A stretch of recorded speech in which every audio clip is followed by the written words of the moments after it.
ఎన్ని నిబంధనలు అమల్లోకి తెచ్చినా ట్రాఫిక్ అతిక్రమణ భాగ్యనగరంలో సాధారణమైపోయింది. జరిమానాలు వేస్తున్నా ముఖ్యంగా యువత తీరు మారటం లేదు. దీంతో ఇవాల్టి నుంచి మరింత కఠినంగా రూల్స్ మారబోతున్నాయి. పై పాయింట్ల ప్రాతిపదికన తాటా తీసే కార్యక్రమం మొదలు కాబోతోంది.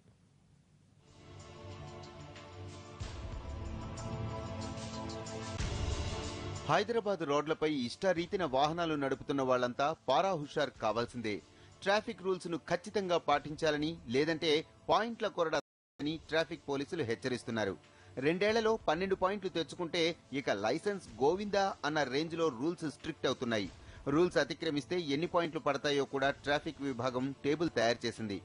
ఆటోలో అదనపు ప్రయాణికుల్ని ఎక్కించుకున్నా, సీట్ బెల్ట్ పెట్టుకోకుండా కారు, హెల్మెట్ లేకుండా బైక్ నడిపినా గూడ్స్ వాహనాల్లో ప్రయాణికుల తరలింపు, రాంగ్ రూట్ లో నడిపినా, సెల్ మాట్లాడుతూ వాహనం తోలినా, సిగ్నల్ జంప్ చేసినా, ప్రమాదకరంగా డ్రైవ్ చేసినా 2 పాయింట్లు నమోదవుతాయి. నిబంధనలకు విరుద్ధంగా వాహనం నిలిపినా, బీమా లేకుండా వాహనం నడిపినా, సరైన పత్రాలు లేకుండా ప్రమాదకర వస్తువులు రవాణా చేసినా 2 పాయింట్లు తప్పవు.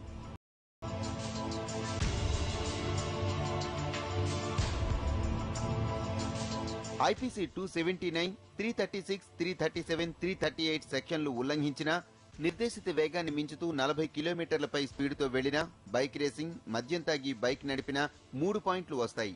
మద్యం తాగి 4 పాయింట్లు తప్పవు. అదే మద్యం తాగి బస్సు, ఆటో, క్యాబ్ నడిపినా, నిర్లక్ష్యపు డ్రైవింగ్ తో ఎదుటి వ్యక్తి మరణానికి కారకులైన, వాహనంపై వెళుతూ గొలుసు చోరీ చేసినా 5 పాయింట్లు పడతాయి.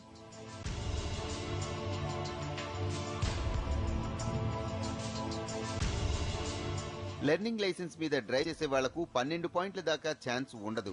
వాళ్లకు 5 పాయింట్లు వస్తే లైసెన్స్ రద్దవుతుంది. అయితే చేసిన తప్పు దిద్దుకుందామనుకునే వారికి ఓ ఛాన్స్ ఇస్తున్నారు. రవాణా శాఖ గుర్తింపు పొందిన సంస్థ నుంచి defensive driving course, accident prevention కోర్సులలో శిక్షణ పొందితే 3 పాయింట్లు తగ్గుతాయి.